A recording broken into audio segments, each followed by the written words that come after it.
Buenas tardes a todos. Comenzamos con una oración. En el nombre del Padre, del Hijo, del Espíritu Santo.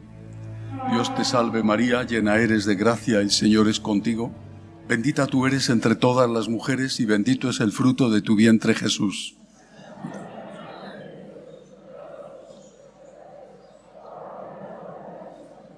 Gloria al Padre, al Hijo y al Espíritu Santo. Ave María Purísima.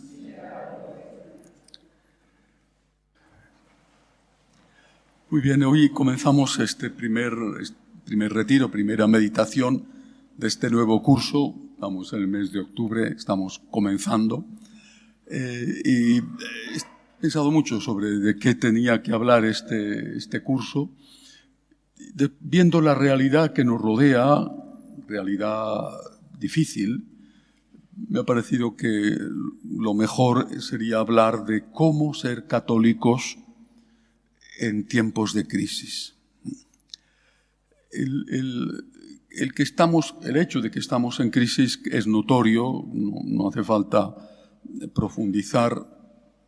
Hay una crisis internacional en este momento en que hablo, día 5 de octubre, puede ocurrir una catástrofe nuclear de un momento a otro si Israel decide, como comentan algunos, bombardear las plantas atómicas de Irán. Bueno, con lo que eso puede significar, yo no entiendo mucho, pero puede significar, por ejemplo, un escape masivo de radiación. Todos dan por sentado que una respuesta la va a haber, aparte de la guerra en el Líbano, que está siendo más cruel y más difícil de lo que quizá los israelitas pensaban. Por lo tanto, vemos que a nivel global hay unos problemas muy graves, por no hablar de los problemas generados en Ucrania por la invasión rusa, o de la situación que se vive en algunos países del mundo. Pienso en Venezuela con la dictadura manifiesta ya a ojos de todos, o en Nicaragua también con una dictadura que además está persiguiendo cruelmente a la Iglesia. Hay una crisis, por lo tanto, a nivel político, y después cada país tiene lo suyo. La situación en nuestros vecinos franceses es una situación difícil. Después de las últimas elecciones está siendo muy complicado que el país tome un rumbo. Y la situación nuestra en España es una situación realmente complicada. Por ejemplo, un detalle que normalmente la gente ignora: la deuda pública española aumenta al ritmo de 8 millones de euros a la hora. Es decir, hemos pasado ya del billón de deuda, bastante le hemos pasado, ¿no? Cada hora hay 8 millones de euros de deuda más. Las deudas, como todo el mundo sabe, hay que pagarlas. Entonces, ¿cuándo se pagarán? ¿Quién las pagará? No sé si los tataranietos podrán llegar a pagarlas alguna vez. Vivimos de deuda y de gastar muchísimo más de lo que tenemos, no más, sino muchísimo más, ¿no? De ser los que regalan de todo a todos y para conseguir votos y alguna vez habrá que pagar. La situación es compleja y esto genera miedo, incertidumbre, mucho dolor. Pienso en Venezuela, al menos 2 hijos de franciscanos de María están en la cárcel porque salieron en la manifestación cuando hubo la gran protesta por el fraude electoral, y la policía empezó a meter jóvenes en los coches y se los llevaron a 2, les pillaron y se los llevaron y ahí están, ¿no? Y los padres están desesperados sin saber lo que pasa, lo que puede ocurrirles. Es decir, este es el nivel de fuera, ¿verdad? Tanto política internacional como nacional, y después esto tiene unas repercusiones naturalmente económicas, que genera también angustia, incertidumbre, dolor.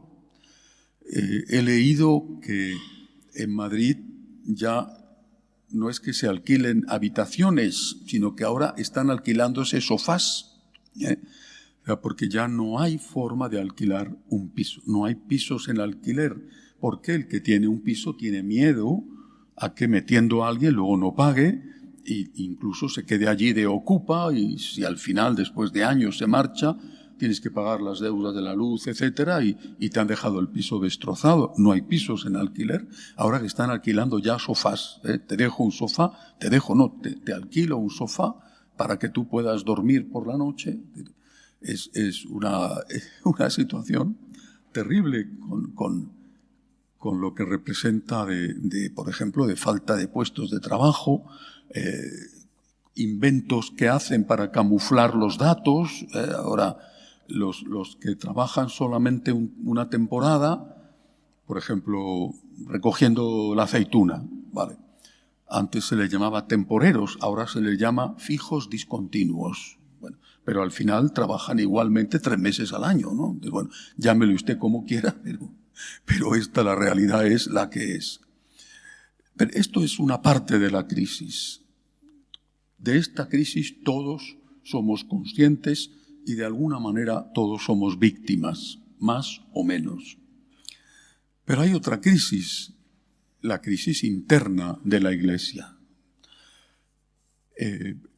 No hay semana y a veces no hay día en que no haya en la Iglesia Católica algún acontecimiento que provoca estupor, dolor, sorpresa, escándalo, ganas de salir corriendo. Repito, no hay día en que esto no suceda. Si me fijo solo en lo de las últimas semanas, discurso del Papa en Singapur, discurso improvisado, el Papa va a cumplir 88 años, son cosas que hay que tener en cuenta. Cuando dice así, improvisadamente, que todas las religiones conducen a Dios, gran sorpresa, alboroto, acusaciones, porque si todas las religiones, él no dijo que todas las religiones son iguales, dijo todas las religiones conducen a Dios. Entonces, claro, para que la misión, para que los misioneros, los de antes, los de ahora, vale,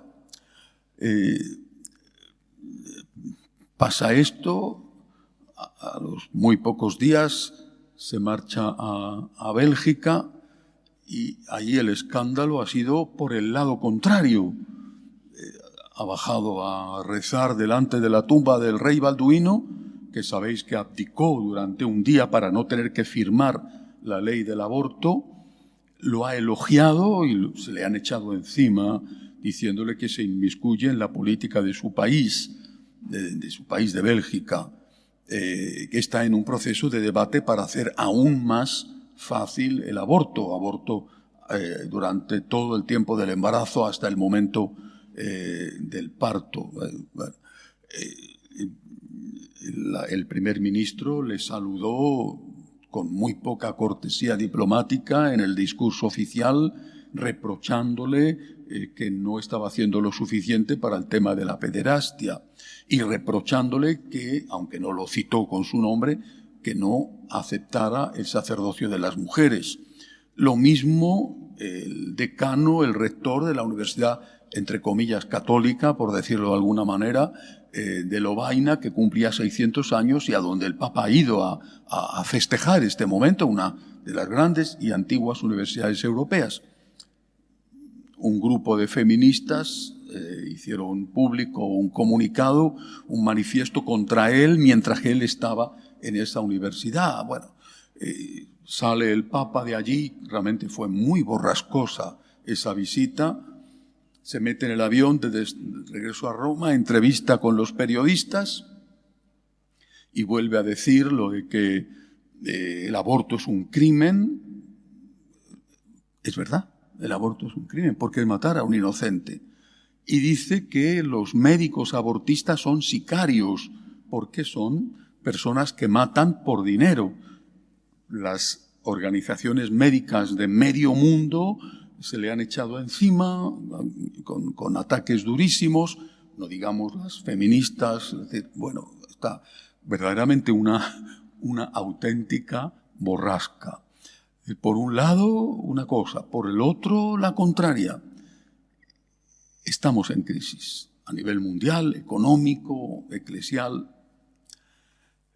Hay quien dice, y desde luego yo estoy de acuerdo, que no se trata de una época de cambios.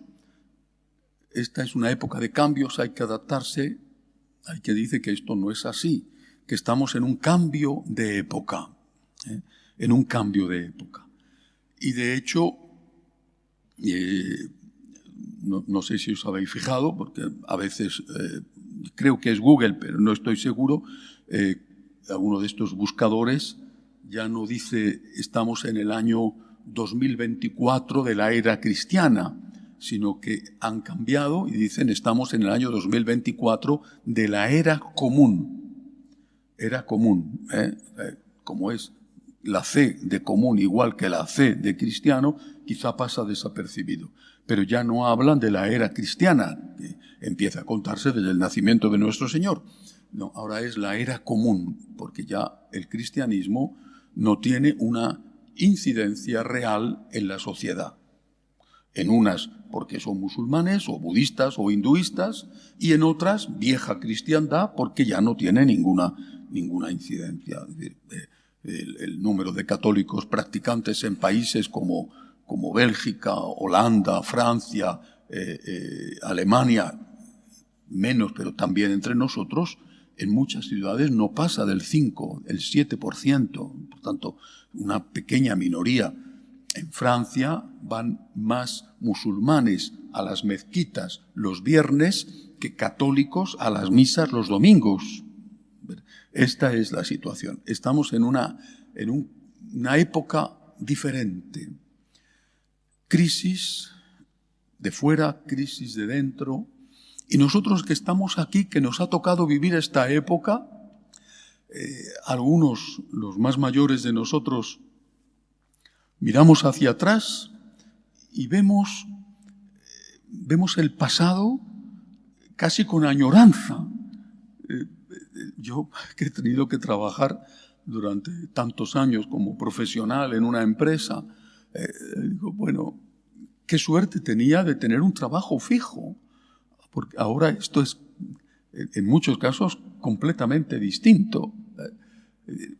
Qué suerte tenía de vivir la mayor parte de mi vida, por lo menos de mi vida sacerdotal, con un papa como Juan Pablo II, que te daba las cosas claras, ¿no? Que tenía un prefecto de doctrina de la fe que zanjaba las discusiones con una lucidez extraordinaria.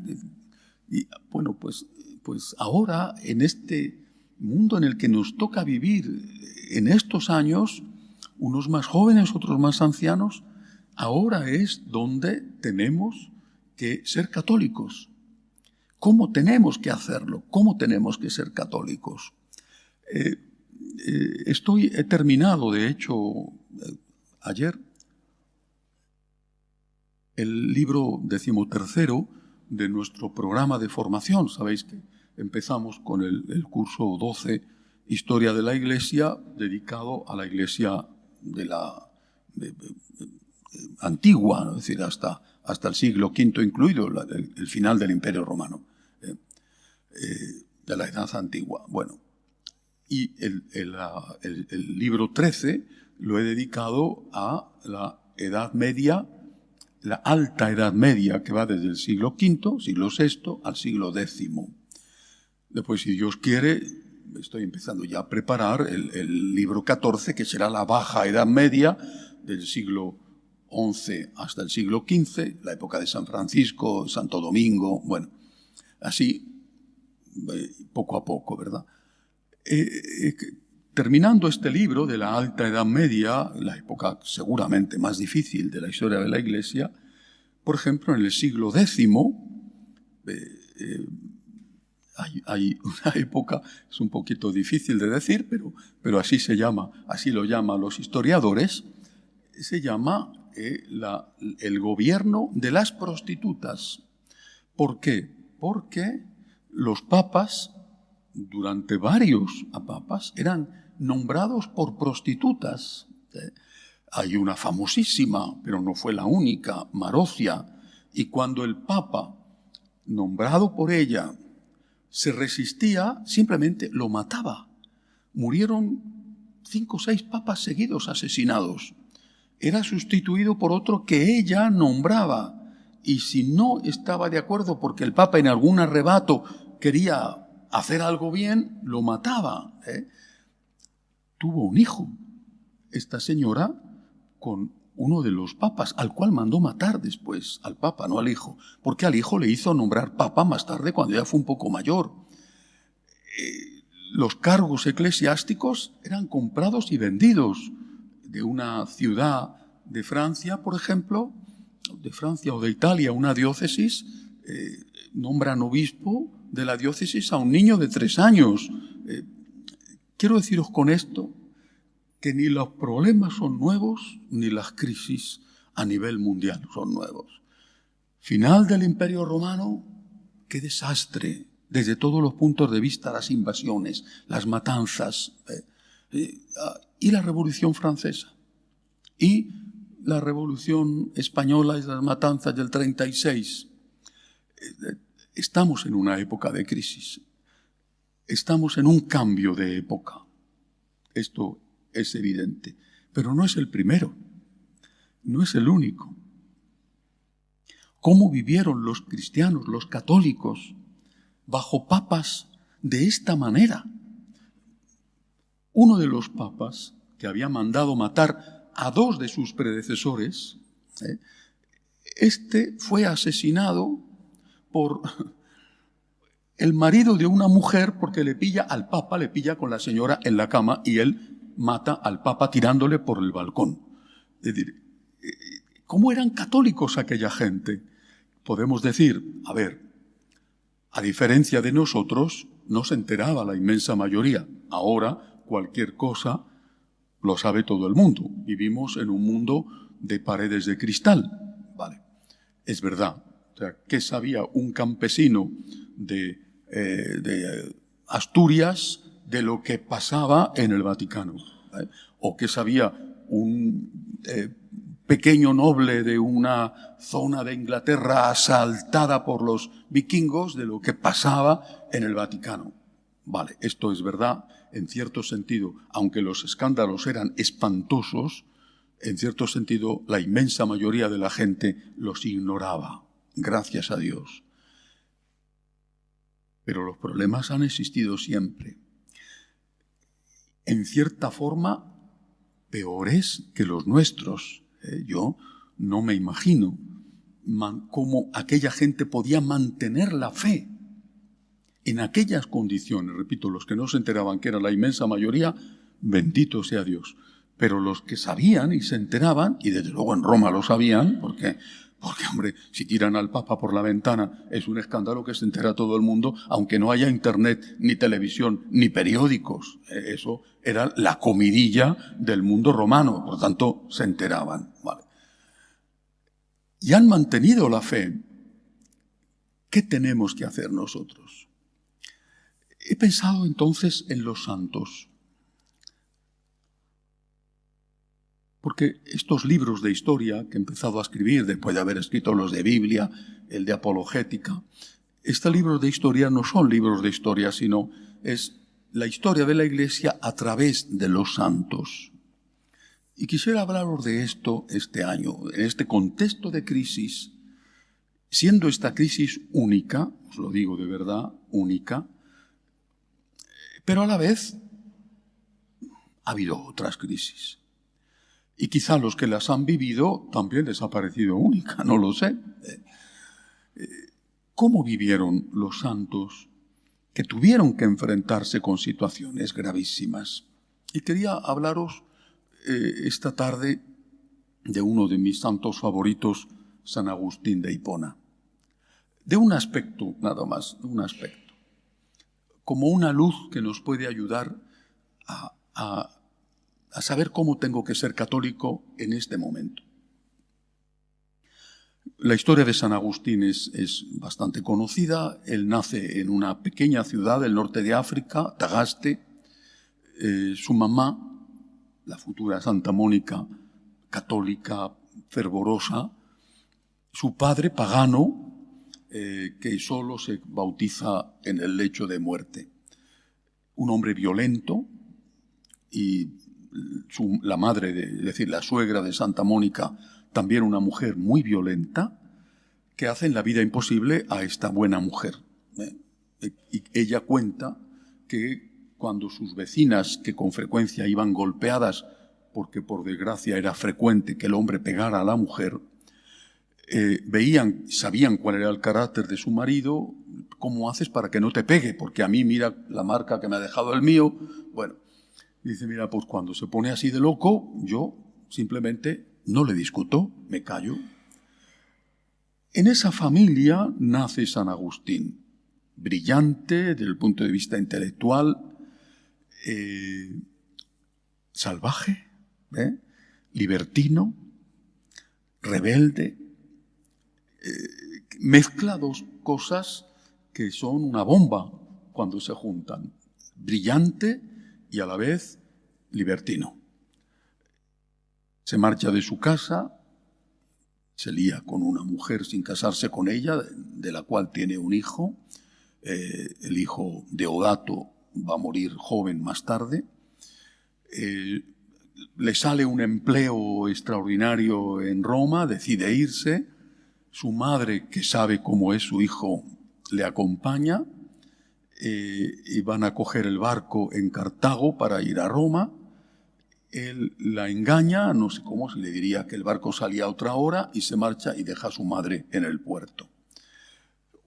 Allí lleva una vida, por un lado, de triunfo, brillante, hasta el punto de que va a la corte, que en ese momento no estaba en Roma, sino que el emperador estaba en Milán, porque estaba más cerca de la frontera y las luchas con los bárbaros eran continuas. Va allí y allí tiene mucho éxito, bien, pero a la vez está lejos de Dios. Allí al final se le reúne su madre. Allí encuentra a un obispo extraordinario, San Ambrosio, que es el que poco a poco, dialogando con él, un hombre al fin de cultura, inquieto intelectualmente, consigue acercarle a la fe. Lo que su madre no había podido, lo consigue otro. Suele pasar, que desde fuera muchas veces consiguen más que desde dentro. Él tiene una revelación del Señor y, bueno, se convierte, se bautiza, se consagra a Dios, muy bien. Decide regresar a su país, abandona su brillante carrera, decide regresar a su ciudad de Tagaste, bien. En el puerto de Ostia, que es el puerto antiguo de Roma, a punto ya de embarcar, se muere Santa Mónica, la deja allí enterrada, él se marcha allí. Sin pensarlo y sin quererlo, es elegido obispo de la ciudad de Hipona, y allí está ejerciendo y escribiendo cosas maravillosas, por ejemplo, sus confesiones. Hasta ahí todo podía estar tranquilo, pero ocurre un acontecimiento. El acontecimiento es el saqueo de Roma por uno de los jefes bárbaros, año 410. Menos de 100 años después de que Constantino publicara el edicto de Milán que daba libertad a los cristianos. Saqueo de Roma, no destrucción, simplemente saqueo, gran saqueo de Roma. La noticia llega a la ciudad de Tagaste, a la ciudad de Hipona, una alarma. Roma, la gran Roma, saqueada. Los bárbaros han saqueado Roma. ¿Qué nos va a pasar a nosotros? Lo que les va a pasar es que los bárbaros no se quedan en Roma, recorren todo el imperio entran por Francia en Hispania, arrasan. Por aquí pasan al menos 3 grandes tribus: los suevos, que se van a quedar en la zona de Galicia, los visigodos, que son los que al final se van a establecer, y antes que ellos, los vándalos. Eran tan crueles y brutales que todavía hoy, ya han pasado 1600 años, cuando un acto es muy salvaje, decimos que es un acto vandálico. En nuestra memoria ha quedado el paso de los vándalos por Hispania como algo especialmente cruel y desastroso. Esto es un acto vandálico. Han pasado 1600 años y hemos mantenido de generación en generación, hablando entonces en otro idioma, porque se hablaba en latín, hemos mantenido el recuerdo, sin saber de dónde viene la palabra, el recuerdo de aquellas carnicerías. Pues bien, los vándalos pasan por España, se asientan en la zona más rica de España, que era la provincia romana de la Bética, hoy Andalucía. Andalucía viene del al-Ándalus, de los musulmanes, pero ellos toman este nombre porque Andalucía significa, el nombre que tenía era Vandalucía, Vandalucía, donde se asientan los vándalos. Los visigodos vienen detrás, los visigodos les expulsan y los vándalos pasan al norte de África para seguir arrasando. San Agustín, anciano, obispo de Hipona. Llegan los vándalos a su ciudad, sitian la ciudad, han arrasado a su paso todo y lo saben. Esa población, asustada, llena de miedo, se pregunta, ¿qué va a ser de nosotros? ¿Qué va a ser de nosotros? Nos va a pasar lo que les ha pasado a las otras ciudades: destrucción, saqueo, violaciones, muertes, esclavitud. ¿Qué va a ser de nosotros? ¿Qué hace San Agustín? Escribe. Ya cuando se enteran de que Roma ha sido saqueada, San Agustín dice, es cuestión de tiempo de que lleguen aquí. No es que nosotros nos vamos a librar. Si han podido con Roma, nosotros no somos nada comparado con Roma. Efectivamente, Roma y después Hipona y después Cartago, la gran ciudad del norte de África. ¿Y qué escribe San Agustín? Uno de sus libros, bueno, los libros entonces no eran como nosotros hoy los vemos. Un libro tenía muchos capítulos y cada capítulo era un libro. Bueno, entonces escribe un libro que se llama La ciudad de Dios. ¿Con qué objetivo? Está escribiendo para su pueblo, aunque las obras de San Agustín eran enseguida conocidas en el imperio, en lo que iba quedando del imperio, porque era alguien muy valorado desde el punto de vista espiritual e intelectual. Escribe La ciudad de Dios. ¿Para qué? Para decirles, somos ciudadanos del cielo. Somos ciudadanos del cielo. Estamos aquí de paso. Aquella gente tenía fe, de verdad. Tenían fe, pero tenían miedo. Vamos, cualquiera lo tendría, Fue horroroso, no nos podemos imaginar. Repito, han pasado 1600 años y aún decimos de algo terrible que es un acto vandálico. Aquella gente tenía mucho miedo. Lo que temían que les iba a pasar, les pasó. De hecho, según parece, ¿no?, murió San Agustín durante el asedio y lograron sacar su cuerpo para que en la catástrofe que vino después su cuerpo no se perdiera, y así, gracias a Dios, primero estuvo, me parece que fue en la isla de Cerdeña y después pasó a Pavía, a la ciudad de Pavía, que entonces era la capital de otros bárbaros, los longobardos, y allí se conserva hoy en una iglesia. Miramos al cielo, miramos al cielo. Esto fue lo que les dijo San Agustín. Somos ciudadanos del cielo. ¿De qué vas a morir? ¿De un infarto porque estás muy grueso y tienes colesterol en las arterias? de un accidente de tráfico, de un cáncer, de viejecito, rodeado por el amor de tus hijos, de tus nietos, de tus bisnietos. Pero vas a morir. Esto es lo que les decía San Agustín. Es que mañana pueden tirar las murallas, mañana pueden entrar a saqueo, mañana pueden cortarnos el cuello. Y si esto no ocurriera, pues dentro de un año, 5 años, no de una manera tan trágica, tan horrible, tan cruel, pero también tendríamos que morir. Somos ciudadanos del cielo. Este es el mensaje que da un santo en una época de crisis terrible. Como nosotros, hoy por hoy, Dios quiera que no nos acerquemos nunca a eso, aunque a veces se ven nubarrones muy negros en el horizonte. Pero hoy por hoy no estamos en esa situación. Somos ciudadanos del cielo. ¿Y por qué es importante esto? Porque,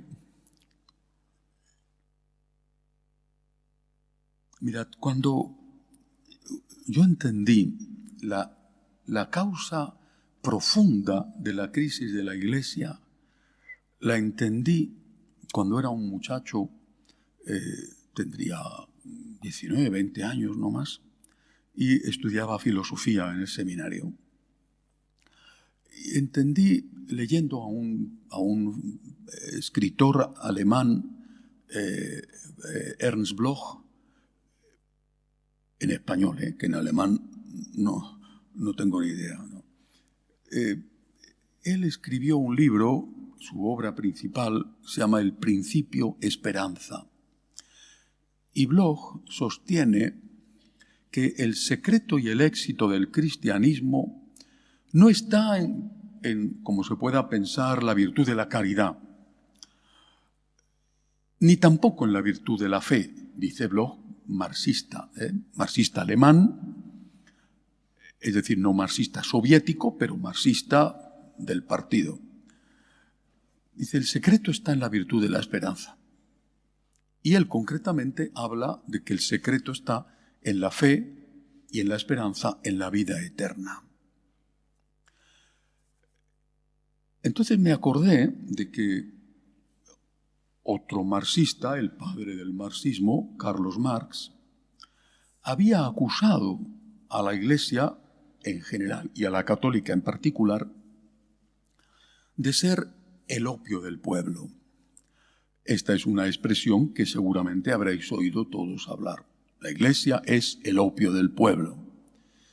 ¿Por qué decía Marx que somos el opio del pueblo? Porque diciéndole a la gente, no importa si tú sufres, no importa si no te pagan el salario justo, no importa si eres marginada por ser mujer, bueno, en aquella época eso Marx no se lo planteaba. No importa lo que te pase, porque tendrás una recompensa en el cielo. Y decía, la religión es el opio, la droga, porque impide a la gente levantarse de forma revolucionaria para conseguir sus derechos. Si sufres, ya te lo pagarán en el cielo. No tienes que protestar.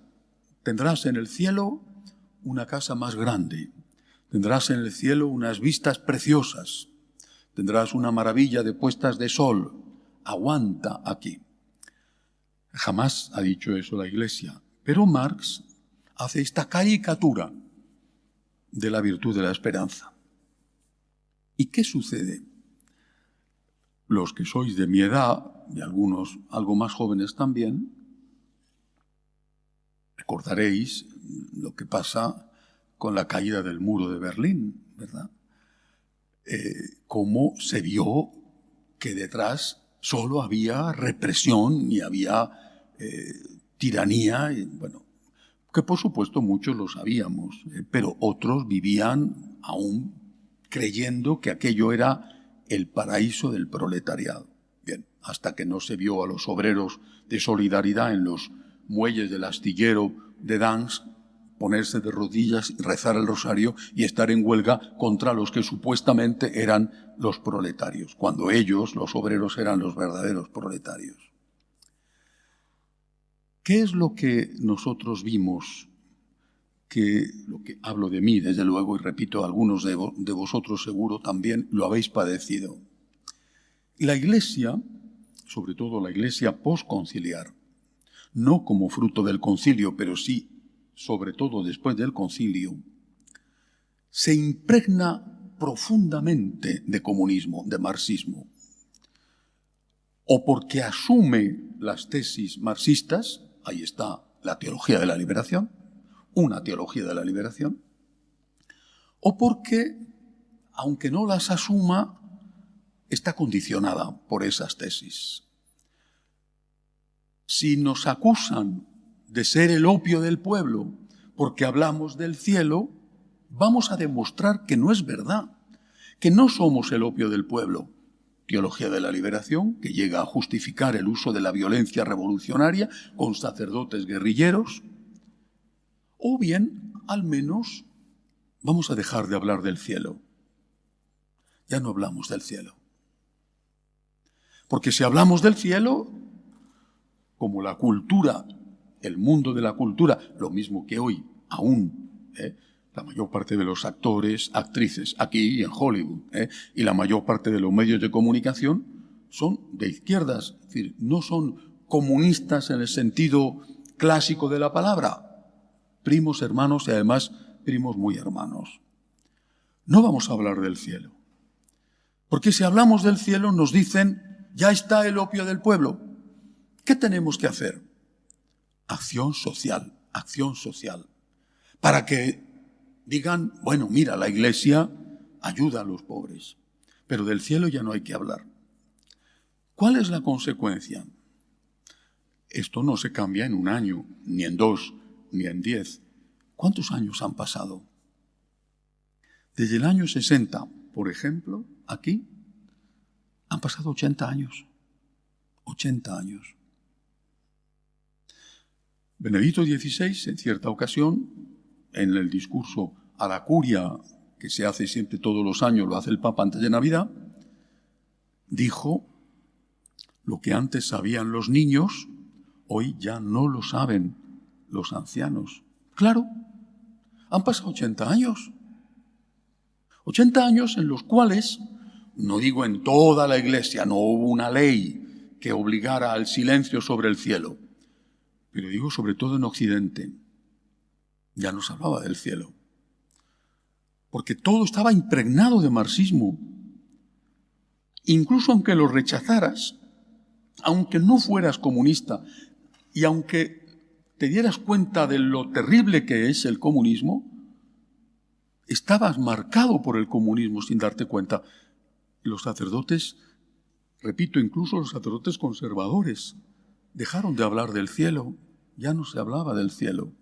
Del cielo con todo lo que significa, por ejemplo, el concepto de pecado, el juicio, el infierno, el paraíso, el purgatorio, el arrepentimiento, la confesión, la necesaria conversión. Son 80 años. La inmensa mayoría de nosotros, de los que vivimos, hemos tenido una catequesis, seguramente a mi edad todavía en Occidente algunos nos habremos salvado, pero la inmensa mayoría, repito, son palabras del Papa Benedicto, esto no lo han oído nunca.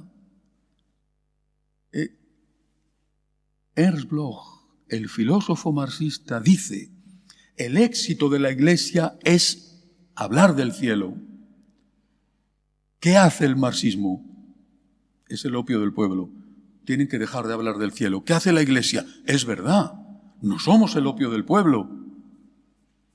Claro que no somos el opio del pueblo, pero no tenemos por qué dejar de hablar del cielo. No somos el opio del pueblo, dejamos de hablar del cielo, repito, con todo lo que eso significa. Cielo, infierno, el demonio, los pecados, todo, fuera, todo. ¿Y de qué hablamos? Hablamos de que hay que dar cada vez más dinero en la colecta. Dinero, dinero, dinero. Para ayudar a los pobres, para tener un comedor social, para dinero, dinero, dinero. ¿Y qué es lo que pasa? Pues lo que con sagacidad previeron los comunistas. Si nos quitan y dejamos que nos quiten lo más valioso que tenemos, que es la certeza de que hay resurrección y de que hay vida eterna y de que Cristo nos ha ganado con su sangre abrirnos las puertas del cielo, si dejamos esto, todo queda reducido a un nivel meramente humano y la Iglesia se convierte en lo que en muchos casos se ha convertido, una ONG, eficaz en general, honrada en el servicio a los pobres en general, y nada más, y nada más. Y esto podrá merecerte quizá el respeto. Mira, fíjate tú los comedores sociales que tiene la Iglesia o los centros para atender mendigos o para atender enfermos de SIDA, pero no genera conversiones, o si es en algún caso muy excepcional.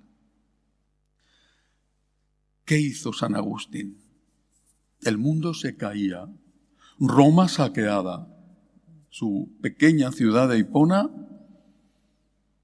sitiada mientras él todavía vivía y después destruida. ¿Y qué hizo San Agustín? Miremos al cielo, somos ciudadanos del cielo. No es una época de crisis, sino es un cambio de época. No cambiamos, no estamos en época de cambios, estamos en una época que cambia. Miremos a lo que han hecho los que nos han precedido en situaciones distintas. Nunca había ocurrido esto en la historia de la Iglesia. Nunca se había producido una omisión de lo esencial, que es Cristo ha resucitado y hay vida eterna. En cierto sentido es lo peor que ha sucedido nunca, pero precisamente por eso es lo que ahora tenemos que hacer. Hay vida eterna. Hay vida eterna. Pero ¿quién cree en la vida eterna? Si llevamos 80 años así. ¿Quién cree en la vida eterna? No digo teóricamente, que teóricamente estoy seguro de que todos creemos, los que estamos aquí me refiero, en la vida eterna. Pero en la realidad. ¿Te preocupas por el alma de tus hijos? ¿O te preocupas porque tengan salud, sepan inglés? Es más importante que estar en gracia de Dios, saber inglés, porque tengan un buen estudio, un buen trabajo, que ganen mucho, pero no te preocupas por su alma. Claro que te preocupas, sí, pero no lo primero. No lo primero. En muchos casos, no digo en todos, pero sí en muchos casos. Tú mismo, cuando te pones enfermo, algo serio me refiero, no una cosita de poca cosa, y ves venir las orejas al lobo de la muerte, dices, no pasa nada. Siempre recuerdo aquel maravilloso soneto de Martín Descalzo en su último libro, El Testamento del Pájaro Solitario, cuando sabía que iba a morir y de hecho muere pocas semanas después de ver la edición del libro. Morir solo es morir, morir se acaba. Morir es una hoguera fugitiva, es cruzar una puerta a la deriva para encontrar al que tanto se buscaba. ¿Tenemos esta fe? La fe de una Teresa de Jesús, Santa Teresa, que cuando muere dice, por fin, y que había escrito, muero porque no muero, pues tan alta dicha espero de encontrarse con Dios. ¿Tenemos esta fe? Hay que empezar por ahí. Esto no es lo único, pero esto es lo primero. Lo primero que tenemos que hacer es decirnos a nosotros mismos todos los días, hay vida eterna, hay vida eterna. La ciudad está sitiada, van a entrar los vándalos, nos van a matar a todos. Horrible, horrible, espantoso. Bueno, pero si no muero porque me corta el cuello el bárbaro de turno, pues moriré dentro de un poco más de tiempo de un ataque al corazón. Y cuando aquellos sacerdotes españoles les llevaban delante del pelotón de fusilamiento y le decían reniega de Cristo y ellos decían viva Cristo Rey y los mataban a veces de forma cruelísima. Decían, si reniego de Cristo, puedo vivir un poco más, no sé de qué manera, pero puedo vivir un poco más. Pero si para mí la vida es Cristo y una ganancia morir, son palabras de San Pablo. Creía en la vida eterna. Por eso, lo primero que tenemos que hacer de cara a nosotros mismos es volver a nuestra raíz. Si Cristo no ha resucitado, dice San Pablo, somos los más desdichados de los hombres. Pero Cristo ha resucitado. Y esto tenemos que creérnoslo y aplicarlo a la vida, a nuestra vida personal. Cuando te llega la enfermedad, cuando tienes un problema, decir, ¿y qué? ¿Y qué? Y tenemos que enseñarlo. Y tenemos que predicarlo. Por supuesto, tenemos una gran responsabilidad, los sacerdotes, enorme responsabilidad. Liberarnos por fin de una vez del yugo comunista y olvidarnos de la acusación falsa pero inteligente de que somos el opio del pueblo. El opio del pueblo son ellos, que más que opio son los que tiranizan al verdadero pueblo. Hay que recuperar el principio esperanza que decía Bloch, la esperanza. Hay vida eterna. Cristo ha resucitado. Hace un par de años, en medio de esta crisis espantosa, a mí me hace sufrir enormemente la situación interna de la Iglesia. Hay un momento muy difícil y era verano, estaba en Roma y me fui con uno de los seminaristas, yo creo que ya se había ordenado o iba ya a ordenarse. Me fui a Turín a rezar delante de la Sábana Santa. Porque la Sábana Santa es el puente entre Viernes Santo y el Domingo de Pascua. Y es el testimonio real de que Cristo resucitó. Pero el Sábado Santo es un tiempo de silencio. Aún no ha resucitado, ya ha muerto, aún no ha resucitado. Y rezando allí, delante de la Sábana Santa, tuve un gran consuelo. Estate tranquilo. La resurrección vendrá. Lo que pasa es que 3 días cronológicos, que no llegaron a tanto porque es según el modo de contar judío, 3 días cronológicos quizás se pasen más o menos bien, pero cuando la cosa dura tantos años, el túnel parece tan largo que no se ve el final. Estate tranquilo, estate tranquilo. Por eso la primera tarea que yo os propongo para ser católico en este tiempo horrible de crisis, la primera tarea es esta. Vuelve a tener fe, vuelve a tener esperanza. Hay vida eterna. Cree de verdad en esto y míralo todo desde esta perspectiva. También las injusticias que sufres, porque es Jesús el que ha hablado de las bienaventuranzas y todas las bienaventuranzas están en función de la vida eterna. Dichosos los que lloran porque serán consolados. ¿Cuándo? En el cielo. Dichosos vosotros cuando sois perseguidos por mi causa, porque vuestro será el reino de los cielos. Dichosos los que ahora tenéis hambre, porque seréis saciados. ¿Dónde? ¿En un banquete tipo de Odín de los vikingos o de las huríes de los musulmanes? Dichosos los que tenéis hambre, porque seréis saciados en el reino de los cielos. Si suprimimos esto, de verdad, no nos queda nada, nada.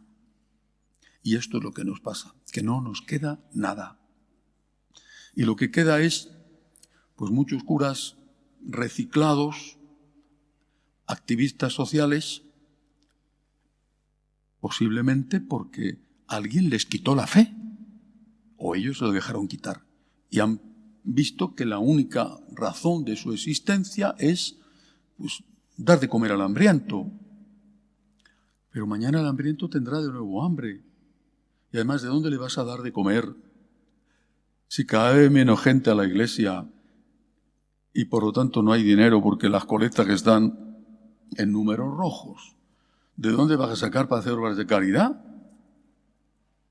En cambio, ese pobre que necesita un plato de comida y un pedazo de pan, también tiene alma y también necesita más que el pan, necesita tener esperanza de que cuando le toque la hora de su muerte, quizá por el frío en una noche terrible de invierno, hay alguien que le va a recibir porque hay vida eterna. Terminamos con un momento de oración en silencio.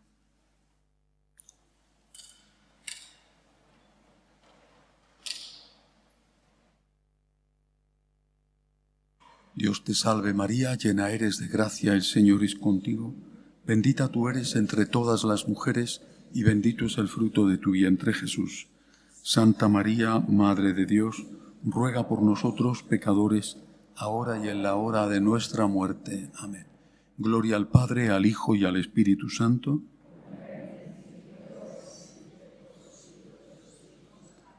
Ave María Purísima.